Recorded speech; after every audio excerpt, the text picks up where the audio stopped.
I'm pleased to be here. And before I get started, I wanted to kind of get an idea of who is in the audience. How many of you are landscape architecture students? How many of you are not landscape architecture students? Okay, great. And so what are your disciplines? Planning, architecture? Great, great. Love it. Okay, good.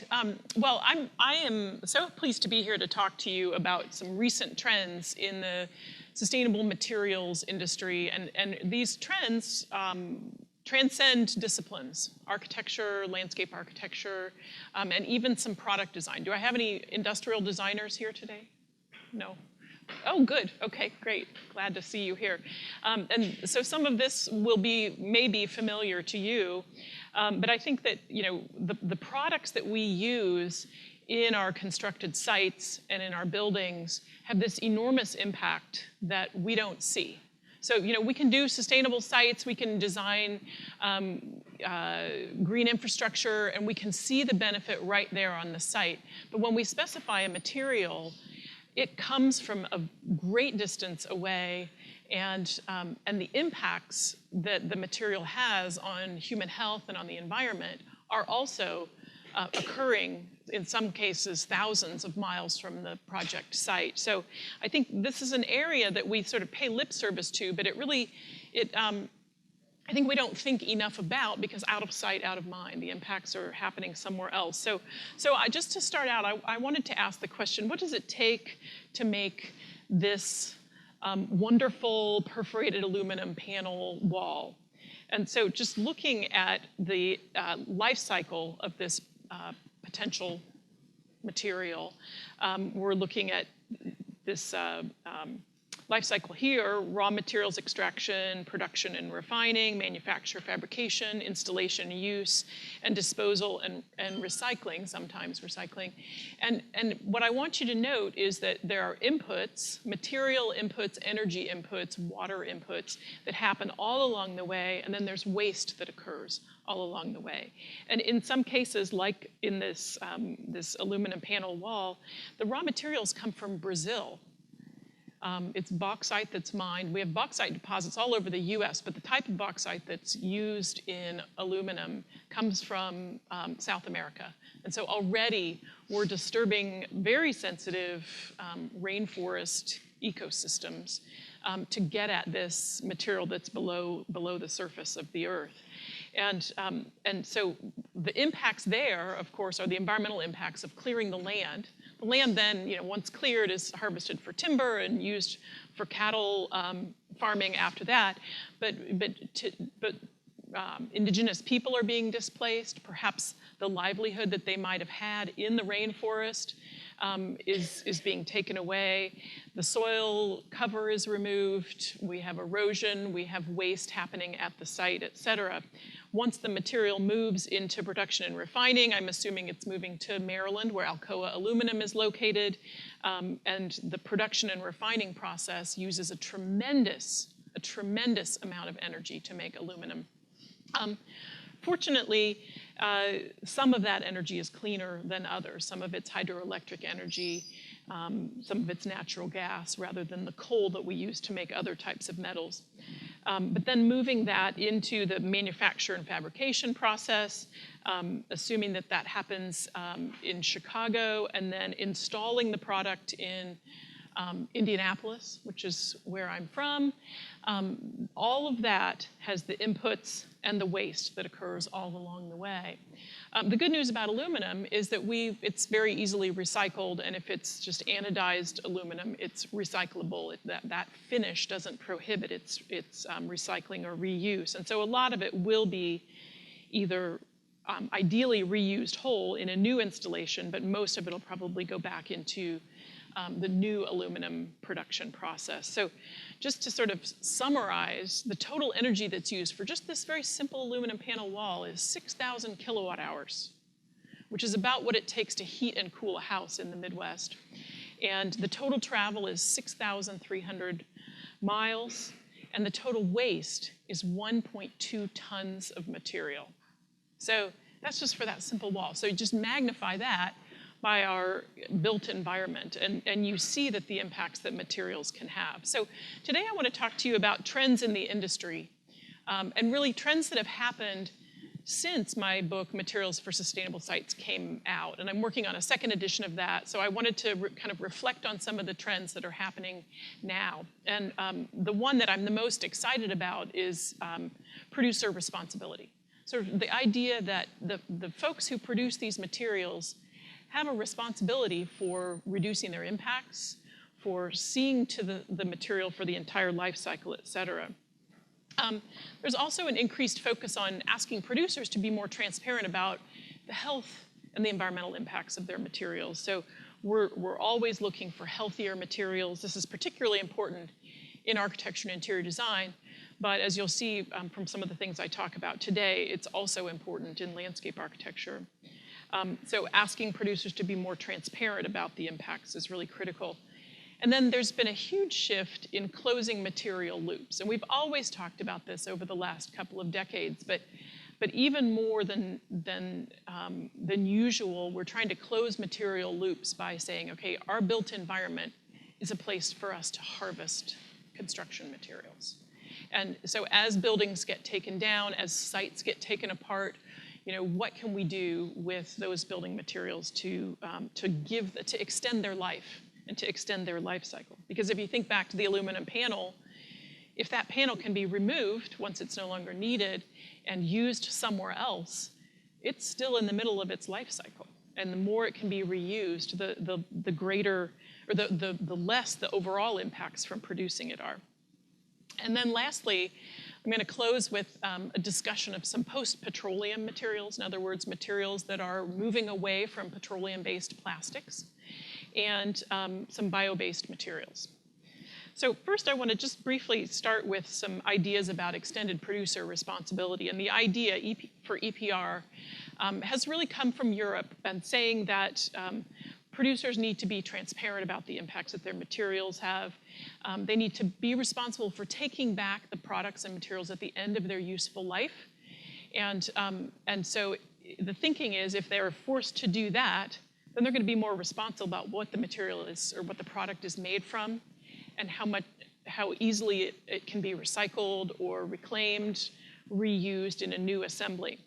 And then also, producers are really being asked to look at the health and environmental impacts of their materials, and how can they reduce those. And that makes sense. If they're asked to take back their materials, they're going to make them a little bit healthier. And so along with extended producer responsibility comes the idea of product stewardship, where producers sort of are responsible for the entire life cycle. And just looking into that a little bit more, there are starting to be some take-back laws in our country. Unfortunately, Arizona doesn't have any yet. You guys are a little behind the curve, and for once I can say Indiana might be ahead of your curve. But these are some of the product categories where producers are being asked to take back batteries, carpet, cell phones, electronics, fluorescent lighting, mercury thermostats, paint, et cetera. So really not a lot of these have to do with site construction, but it just shows you that our legislators are starting to get their minds around requiring producers to take responsibility for their actions. So I asked the question, what are landscape product manufacturers doing in this area, and what kind of information are they providing on their websites? So working with my graduate assistant, we surveyed 358 landscape architecture product manufacturer websites, and we were looking at the frequency of their claims about sustainability and the environmental impact of their materials. We were looking at the types of claims that they were making, and the types of substantiation that they provided. So, a typical website that we were looking at is from Forms and Surfaces. This is a pretty good amount of information that's being provided about this product, but then there were others that weren't so good. So what we found is that 54% of the product manufacturers were making some sustainability claims on their website. Now, those of you in architecture know that for architecture, it's more like 95% of the product manufacturers are making some kinds of sustainability claims. So landscape architects, I believe, are a little bit behind the curve on this. And it could stem from the idea that perhaps landscape architects are maybe using fewer harmful materials, but I don't buy into that, but I think that's kind of what people think. LEED is mentioned, of those with claims, 58% of them mention LEED on their website, and 28% reference some other third-party certification. So we've got a ways to go in landscape architecture. And the other thing that we're looking at with this study is, some web pages, like for Trex plastic lumber, they do use recycled content, so they do make claims that their product can help you meet LEED credits.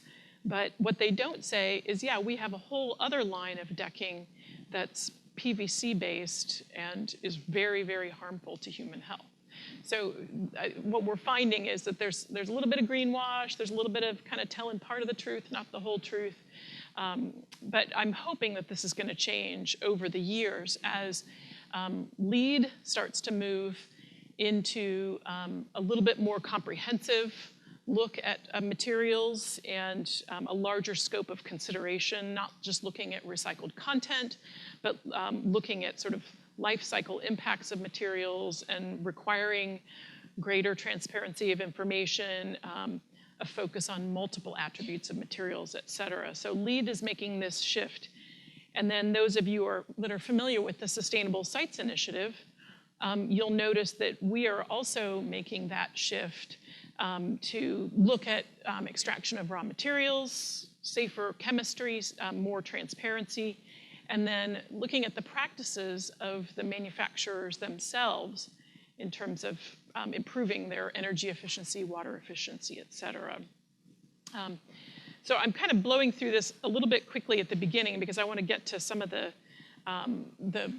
content that hopefully is going to knock your socks off. But just to kind of recap the way that the Sustainable Sites Initiative approaches this is recognizing that many manufacturers don't provide enough information right now. So the first thing that we need to ask professionals to do is write letters to the manufacturers that say, we need you to improve your practices, we need you to provide us more information about your material. So there's kind of a low point value on these credits that's all about advocacy.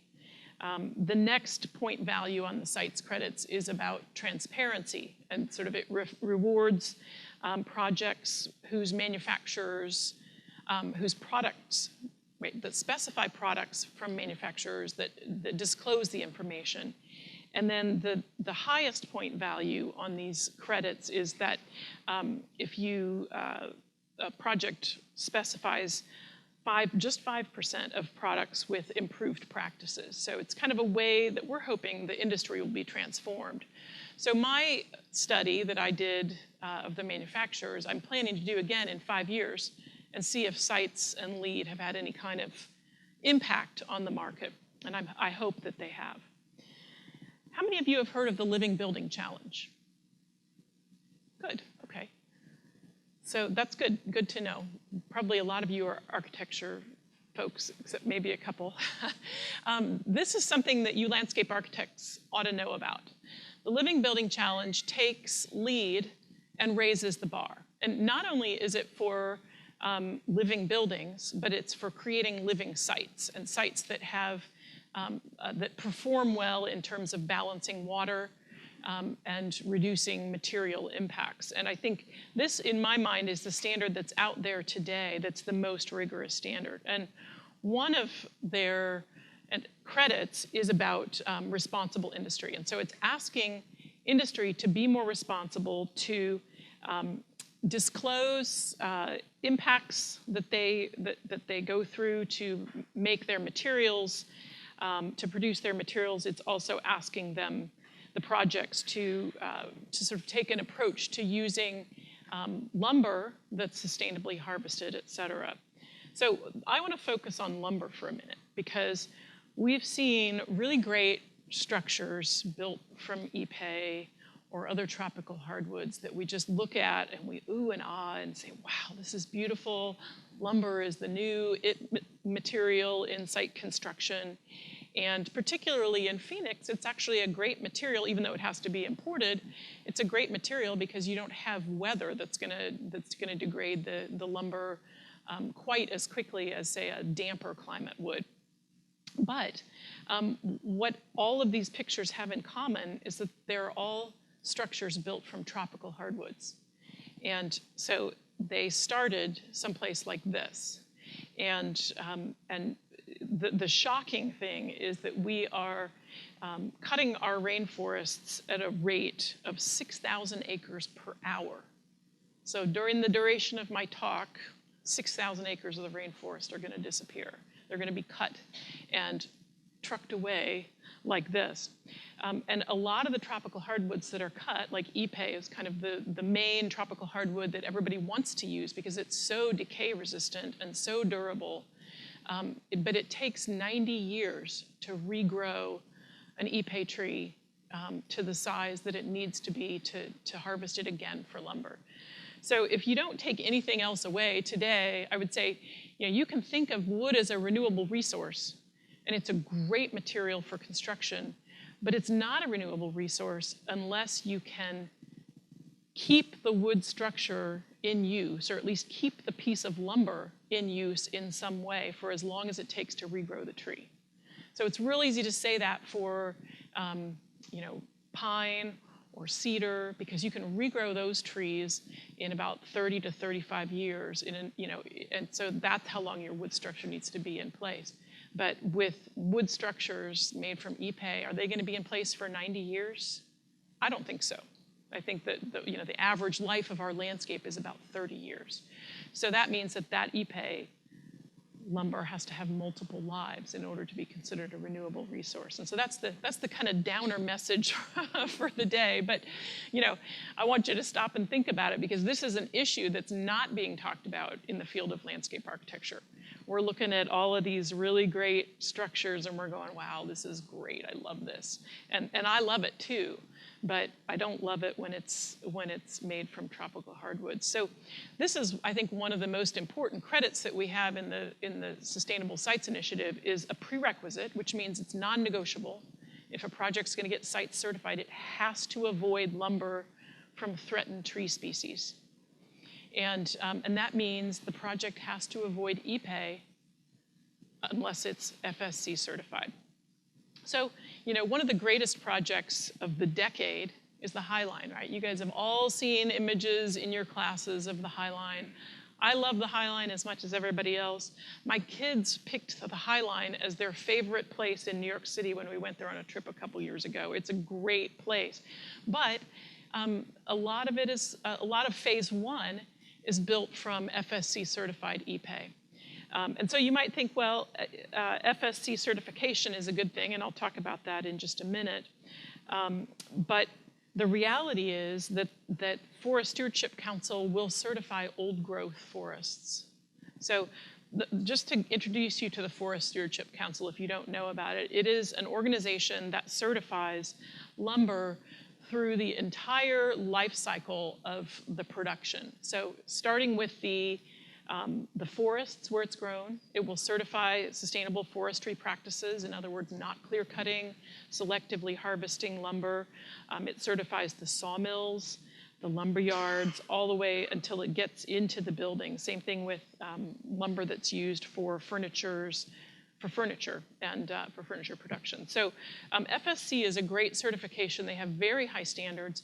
There are other forest certifications, but nothing that is recognized by sites or LEED as having sustainable enough forestry practices.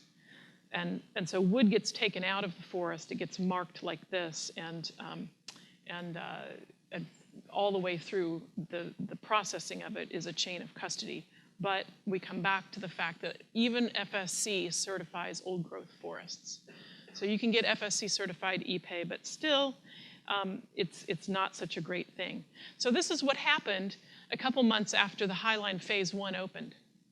Rainforest Action New York picketed the High Line and said, FSC lies, Amazon wood is not sustainable because they still will allow selective harvesting of old growth forests. So this message resonated. And in phase 2 of the High Line, they used reclaimed teak. They found a source of teak from old buildings in Southeast Asia and used teak in phase 2 and phase 3 of the High Line. So this was an event that spurred the mayor of New York to say, we're going to reduce tropical hardwood use in New York by 20%. And that's their goal. I assume they're meeting their goal. That was a pledge back in just after the High Line opened. And San Francisco, Santa Monica, and Baltimore have all said we are not going to use tropical hardwood at all in city projects. So there is starting to be a trend to looking at the impacts of the tropical hardwood use. This is another image of the oil-treated teak, which came from industrial buildings in Southeast Asia. Teak is not as decay resistant as ipe, but it's still pretty darn hard. So I want to show you a couple of alternatives to ipe. And the latest one that I think holds a lot of promise as a substitute for tropical hardwood is black locust lumber. And folks in my classes immediately raised their hand when I said that, and they said, black locust lumber is invasive, or not lumber, black locust trees are invasive. And it is true, they are an invasive species in Indiana, but they're native to the Appalachians. And if the plantations to grow black locust lumber are in areas where they're not invasive, if they're located there, it's not a problem. And it's a great lumber, it's hard, it's decay resistant, and it's one of the few locally grown or domestic hardwoods that's decay resistant enough to use in landscape architecture. And I love the fact that Michael Van Valkenburg Associates is pioneering the use of black locust lumber because they're such great designers that they make it look beautiful. And it's decay resistant enough that it can be used. In this case, they're using it as a paving material in a courtyard. In this case, in Brooklyn Bridge Park, they're using it for benches. Now, you may have learned this in your materials and construction classes, but there's a Yenka scale that is a hardness rating scale for wood. And you can see up here at the top, ipe is the hardest wood on this scale. And that translates to durability. It translates to sometimes to decay resistance. And so locust is right here in the middle of this scale. These are actually all hardwoods. So if you're looking at cedar or Doug fir or pine, they're down here with a hardness rating in the 500s and the 600s. So black locust is hard, but it's not as hard as ipe. I would argue that it really doesn't have to be, that it's a great material to use, and these are just some structures that are made from black locust. So in your career, look for that wood to become more and more popular. Another great alternative to tropical hardwood is thermally modified wood. Has anybody heard of this? Okay, good. Good. Not very many, but now you've heard of it. I think it's, once again, it's something that's relatively new. It's been pioneered in Europe, and this treatment of wood has been used in Europe for over a decade. So it's going to be another 10 or 15 years before we really see if it stands up to the test of time. But essentially, the idea with this is that heat and steam and fresh water are used to bake the wood, literally, like bake the wood like you would bake a cake. It turns dark brown, just like a cake would, when you bake it for a long period of time. But what happens is that it modifies the sugars and the cellular structure of the wood to a state that many microorganisms don't want to eat. And so it hardens the wood, and it makes it a lot more decay resistant. Not perfectly decay resistant, but a lot more decay resistant. So a wood, it can be done to hardwood, it can be done to softwood, and wood that's thermally modified becomes harder. So it becomes harder to nail. You have to make screw connections or bolt connections, et cetera. And then I love this image because this is hardwood, red oak, maple, ash, yellow birch, tulip wood, and it just shows you that different woods turn different colors through the thermal modification process. So I think it's a technology that's coming on, and you should start to see it in the industry pretty quickly. The Bill and Melinda Gates Foundation uses thermally modified Doug fir. So I think it's happening. I want to shift away from wood to sort of talk about some of the health impacts. That's the big environmental issue that I see in the materials industry right now is our use of wood. But there are also some health impacts that you need to be aware of.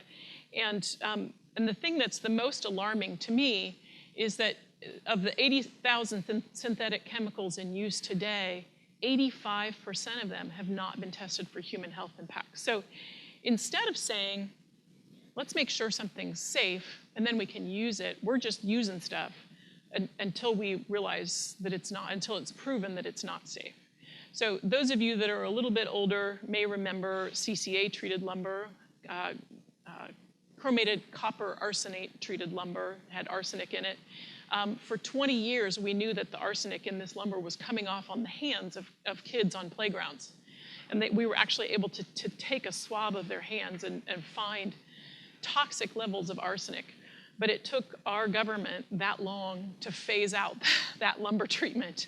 The good news is we have lots of alternatives. But my point is that we have a lot of toxic chemicals out there, and what you're seeing here in this horrible image is a train crash in New Jersey of trains carrying vinyl chloride, which is the primary ingredient in PVC, which is vinyl, which is all over every building and landscape that we see.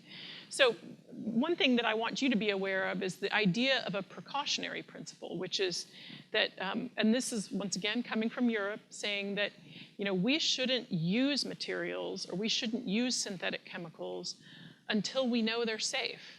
That kind of turns everything on its head. All of a sudden, the 80,000 synthetic chemicals that we're using, we can't use until we know they're safe. That's not going to happen, but for new chemicals that are being developed, we can ask that question, and we can go back and ask that question of some of the materials that we're using, particularly vinyl. A couple of my students who are now professionals in the Phoenix area are here, and they've got their earful of PVC and all the problems associated with it. But I hope that you guys will recognize that vinyl PVC, polyvinyl chloride, has some substantial human health impacts, but it's everywhere. So this image is showing you that in a typical house, it is everywhere. It's in the shower curtains, it's in the siding, it's in the carpet backing, it's in the lawn furniture, it's in the pretty white picket fencing around the house. It is everywhere, and you can see from this list all of the landscape products that may contain PVC. So this is a pretty comprehensive list.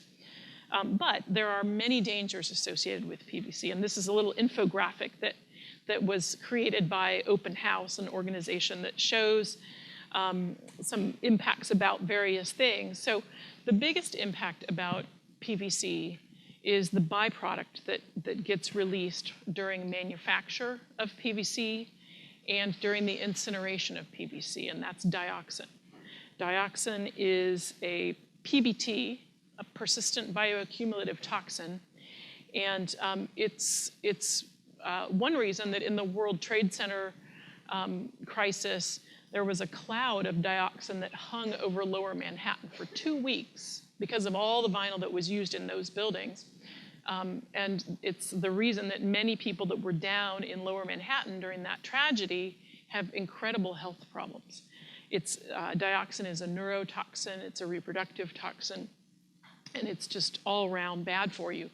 Why do we use it? I mean, that's what I want to ask. Why do we use it? Well, it's a great material in terms of its flexibility, its ease of production. It's capable of being molded to many different shapes, et cetera. So PVC, there's a reason that we use it so much, but there are reasons that we need to stop using it. It's very difficult to recycle because when you heat it up to recycle it, dioxin is released, and so it's toxic to workers. We don't recycle PVC in this country. We send it to other countries that have less regulation for their workers, but ethically, that's not okay either. So it leaks these harmful additives during use and disposal. You've all heard of phthalates from the water bottles and bisphenol A, cadmium, lead. All of these are constituents of various PVC products. And what happens in this country is our PVC plants locate in underserved communities. They contaminate the air, the water, et cetera. And then lastly, these chemicals are considered as a class of endocrine disrupting chemicals. And this is all just horrible news, the sort of increase in the incidences of these conditions and illnesses. But the greatest news, don't look at this slide for too long because it's too depressing, but the greatest news is that all of these companies have vowed to phase out PVC. And I've been talking about PVC for years, and 10 years ago, there were maybe 2 of these companies on the list. Now, they're just year after year, different corporations are pledging to phase out PVC. And a couple years ago, it was Walmart, which just blew me away because they're not phasing out all PVC, but they're phasing out PVC from their packaging, which is a start. So the other good news is that there are a lot of substitutes for PVC, but the main message I want you to take away is that you need to tell manufacturers that make PVC products why you're not specifying their product. They need to hear it from you as a designer and a specifier that you don't want to use their product because it contains PVC. Okay, so this is a snapshot from my book, and if you want more information on PVC substitutes, you'll find it there. The good news, other good news about this is that the Living Building Challenge has a red list of materials, and how many of you guys know what a red list is? Okay, maybe kind of. All right. A red list is a list that says, we should specify materials and products that avoid the constituents on this list. And so there's a lot of chemical names up here that we may be saying, oh, I don't know what this is in, but you can chase that information down, and in some cases, the Living Building Challenge or other product transparency organizations will have chased that down for you. We have, on sites, we have a similar requirement asking projects to disclose the ingredients of the following products that they're using. I'm just realizing I want to pick up the pace here a little bit so I can get through my whole presentation. I want you to know about a new practice that is disclosing information about materials, environmental product declarations. So this is something that only 2 of the websites that I surveyed offer. But if you go onto architecture websites, you will see environmental product declarations for an increasing number of products in architecture. So this happens to be for a brick called a CalStar brick. It's a brick that is a cement-free concrete brick, and the binder in it is fly ash, which is a substitute for cement, can be a substitute for partial cement. In this case, it's a substitute for 100% of the cement, and so this is considered to be a relatively green product, a post-cement product, you might say. But the environmental product declaration that they provide is about a 20-page document, but I wanted to show you a snapshot from this, and it's basically quantifying all of the environmental impacts and the human health impacts, the life cycle carbon footprint, the life cycle material and energy footprint for the material. And so these environmental product declarations, I believe, are the wave of the future. People are asking manufacturers to provide these.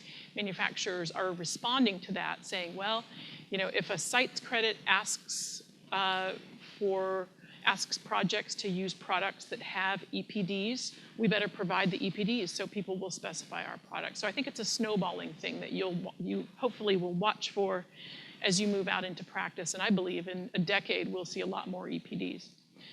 The other thing that can do the work for you are all of these certification tools that look at the environmental practices of companies. They certify certain companies or certain products. They don't certify others. The ones across the top are single attribute labels. In other words, they're just looking at one thing, energy or water.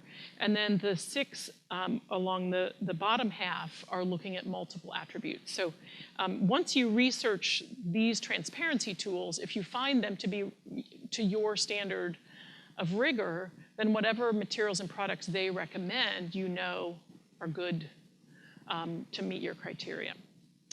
All right, so I want to move into the idea of waste. And we, in the US, use nearly 4 times as many resources per capita as the global average.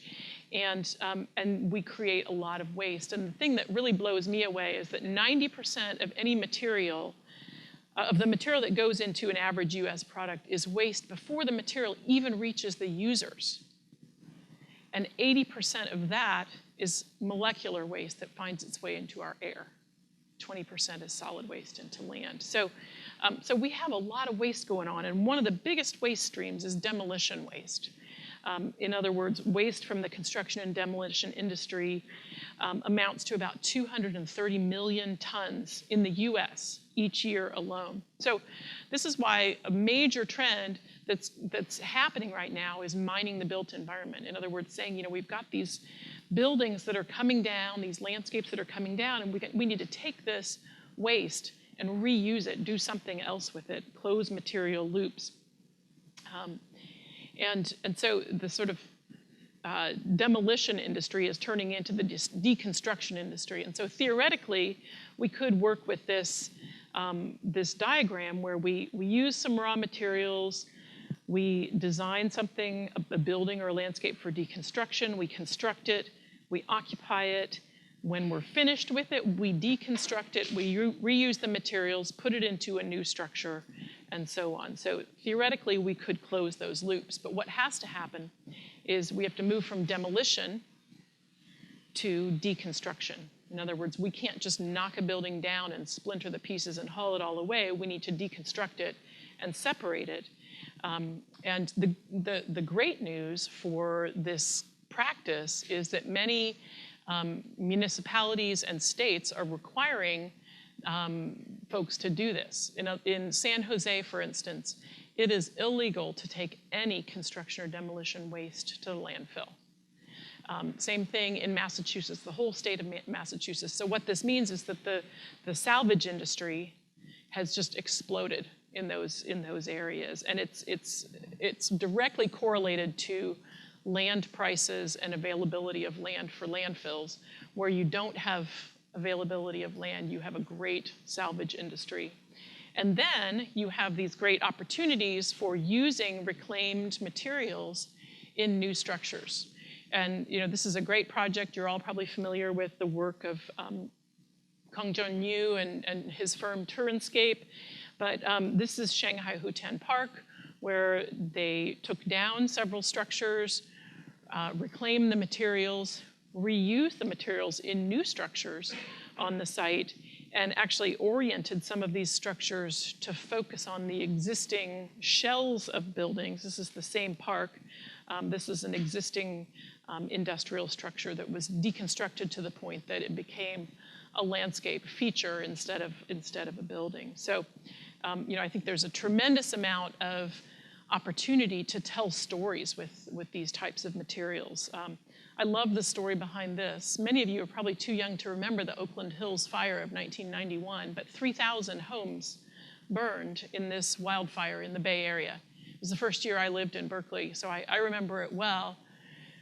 But what happened was the fire moved so quickly that it didn't burn the trees completely. It just charred the outside of the trees, and it just jumped right along and moved along. So there was a lot of lumber to be had that was charred on the exterior, but still viable lumber. And this project was built by some friends of mine who built a house in the burn zone, and they used trees from the site, planed them down on 2 sides to make them into lumber, left the charred face of the wood in place, and made a new structure literally from the ashes.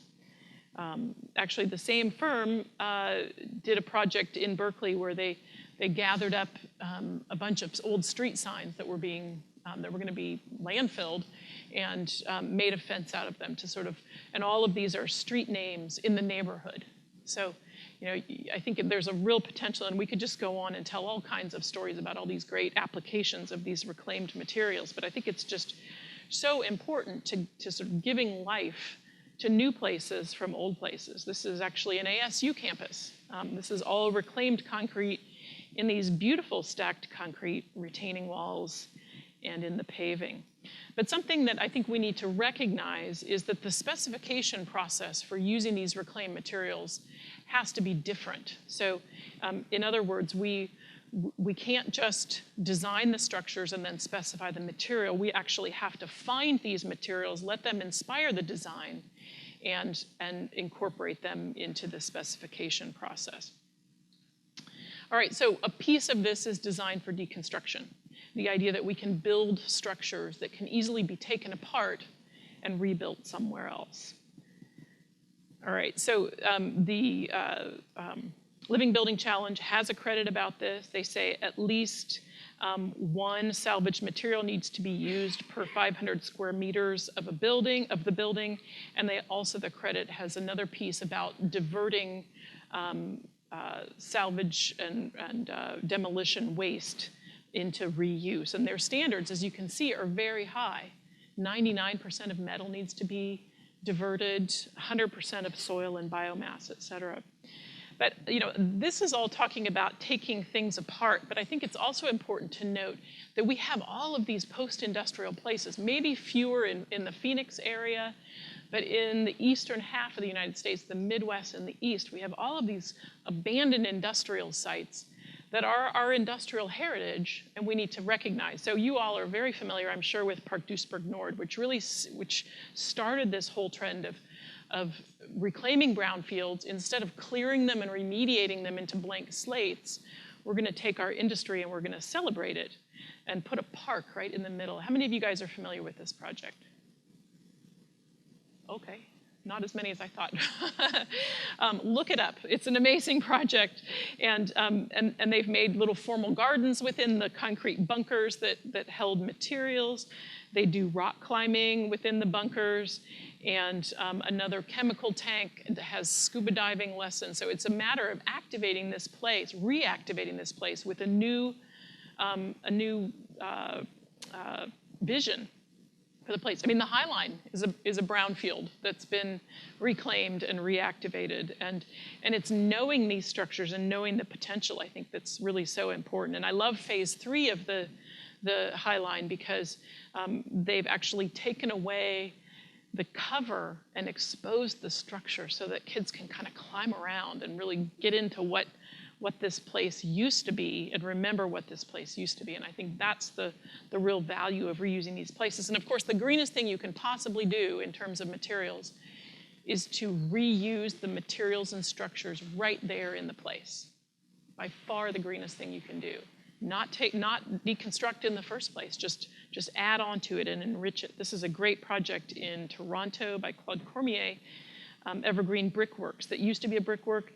Now it's completely reactivated as a mixed-use place. I love this paving detail because this is just pavers that he was able to cobble together from the site, from salvage yards in the area to make this paving. And the paving is completely inspired by what he had on hand. and so, you know, what better way to design something than that? And the mounds in these courtyards are actually encapsulated toxic soils from the activities that happened when this was a brickyard. The other thing that they've done that I think is great, just like the Turnscape project, is they've stripped away the structures and turned these buildings into outdoor plazas, outdoor rooms, and activated them all year round, which in Toronto means ice skating or some other kinds of winter activities. But I think we can't underestimate the sort of storytelling potential of these places. And as I was looking at images for Evergreen Brickworks, I ran across numerous wedding photos, and this is an engagement photo shoot that happened at Evergreen Brickworks, but because I think these places really resonate with people, and we can't underestimate that. I want to close by talking about materials and products that will work for us. You know, I've been talking all about the impacts that materials and products have on the environment, but there's a whole class of materials that's starting to be developed that will actually solve some of our, or contribute to solving some of our environmental problems.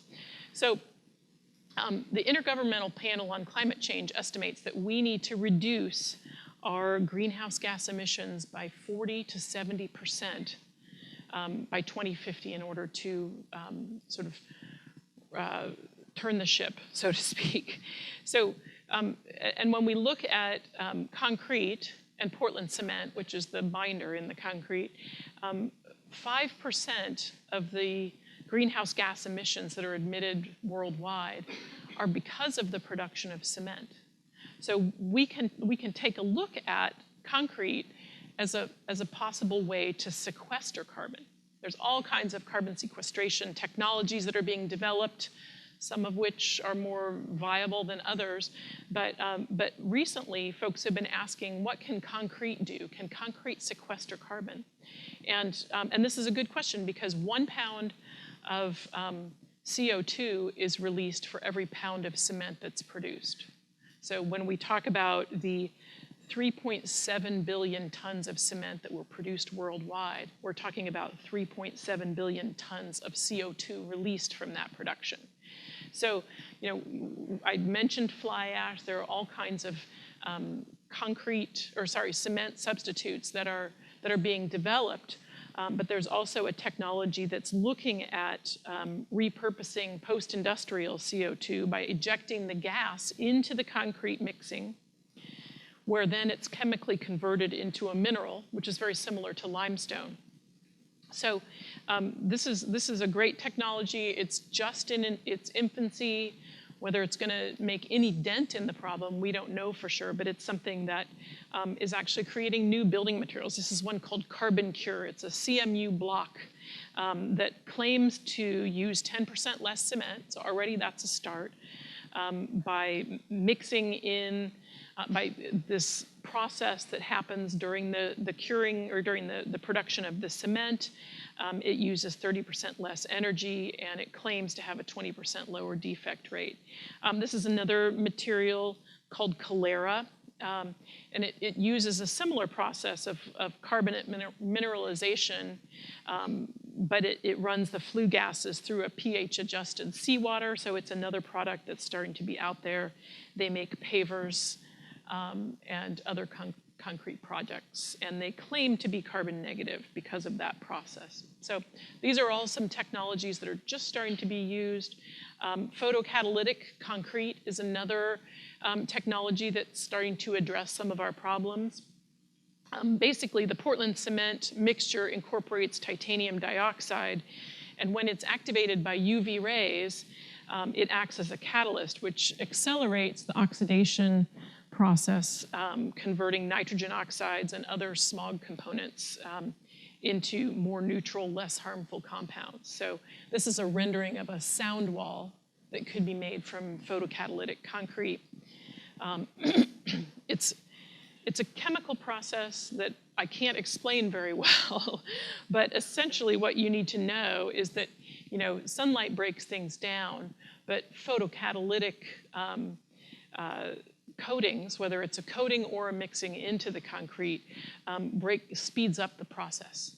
So organic materials like dirt or nitrogen oxide, et cetera, are made more neutral by this coating or by having it be mixed into the concrete.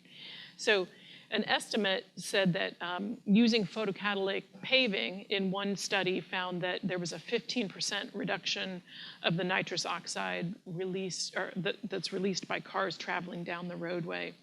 So it's something that's happening. It's something that's starting to be introduced as a viable product. This is another technology where the nitrogen, or where the nitrogen oxides were reduced by 45% in this study. This is at Eindhoven University of Technology in the Netherlands. So look for these products to come on the market in a bigger way and start to address some of the environmental issues that we have in urban settings. There's a whole range of solar products that are out there that are starting to produce energy. This is a very small application. A larger application, you probably saw it, had a big media blitz a couple months ago, solar roadways, where literally these solar panels are integrated into paving units.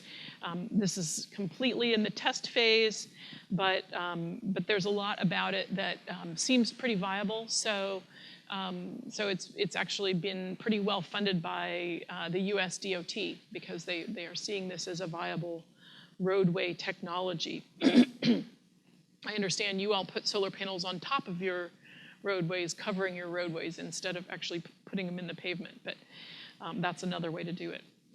All right, lastly, I want to just tell you about a couple of post-petroleum products. You all know about the great ocean islands of plastic that find their way, that form in the center of the Pacific and in various oceans around the world. We need to get past petroleum-based plastics. So what we need to do is get into bioplastics. And bioplastics are actually a pretty good industry for interior applications. There's many bioplastic products out there. Not so much in landscape applications because they are biodegradable, and we don't want our products that we make our landscapes from to biodegrade over time in most cases. Basically, the difference is that bioplastics are made from biomass sources such as starches, cellulose, or other biopolymers, and traditional plastics are petroleum-based. So without going into too much explanation of this, I want to show you a couple products. This is a pavilion in Stuttgart, Germany that is made from a bioplastic that contains over 90% renewable materials. And these are panels that are rated for somewhat structural use. They're rated for building skins, other landscape structures. It's a great experimental use of this material. Another material that's starting to come out there is any kind of biomass, in this case artichoke thistle, that is bound with biopolymers. And one thing to be aware of with biopolymers is that usually biopolymers are only 10 to 35% bio-based. The other percentage is petroleum-based. There are no biopolymers out there right now that are 100% bio-based for applications like making these blocks. So that's a little bit of a misleading thing. But I think that you're going to increasingly see better biopolymers, better products made with agricultural waste, et cetera. A post-cement product is hempcrete, made with agricultural waste. Growing hemp isn't legal everywhere, but it's starting to be because I think it's recognized that that hemp is different than our illegal drugs, and it's a good crop, a low impact crop that produces some biomass that is useful in building products. So in this case, this is hemp mixed with lime, not cement, but lime. And so it doesn't have the sort of carbon footprint of cement, but it does have the properties that make it into a material that has structural qualities. So this is just one product that's out there. There's another product that's very similar, and it estimates that it will save about 80% of the CO2 that's released from cement production, but it has similar structural properties to cement block. So that's coming online. Then there's, of course, the hemp chair, which I had to show you. It's hemp bound with a biopolymer. I asked Paul today, do you guys use a lot of earth materials? Arizona's a perfect place to use earth materials. And he said, he hasn't heard a lot about it in the short time that he's been here. So I wanted to talk to you about compressed earth blocks. There are various earthen materials have their issues. They're very labor intensive, but compressed earth blocks are not that labor intensive compared to rammed earth or adobe. They can be made relatively quickly in a hydraulic press like the one pictured here. This one can crank out 2,000 blocks on a job site per day. How many of you guys know what compressed earth blocks are? I see a few hands going up. Okay, it's a mixture of usually local soil from right there on site, cement, but it could also be lime, which has cementitious properties, and water. So it's very basic materials, very low energy, low impact materials. And they're usable in climates like the one I come from, with a lot of rain, a lot of freeze-thaw, but, and then of course they're usable in very dry climates as well. So we're starting to see compressed earth block machines find their way onto job sites, but I'm surprised that they haven't found their way as quickly as they should. The compressive strength of compressed earth blocks is very similar to the compressive strength of bricks. I mean, of course, that's a wide range, but just the typical building brick. So it's a viable technology that I think is a lot lower embodied energy and a lot lower impact than bricks. And we're starting to see very large buildings, this is in India, that are made of compressed earth blocks. We're starting to see retaining walls that are, there are a few retaining wall products on the market that are compressed earth blocks. So I'm hoping that that'll gain some traction pretty quickly. The last material is mushroom bricks. It's the weirdest material of the day. But essentially, the idea with these are that the mycelium, which are the roots of the mushroom, grows so fast, and when mixed with a biomass like corn or some other agricultural, not corn, but corn stalks, some other agricultural waste, can form these bricks if they're placed into molds like this. So this is an experimental project at the courtyard of the New York MoMA PS1. The person who made this structure was the winner of the Young Architects competition, using this very innovative new brick. I wouldn't be able to say what the compressive strength of this brick is, but I think it's offering a really interesting building material that the bricks grow in 5 days. So it's a quick growing brick. I don't know about the structure of it, but it's something, once again, to watch. Beautiful brick. It's coated with titanium dioxide, which is the photocatalytic coating that I talked about earlier. All right. Are there any questions?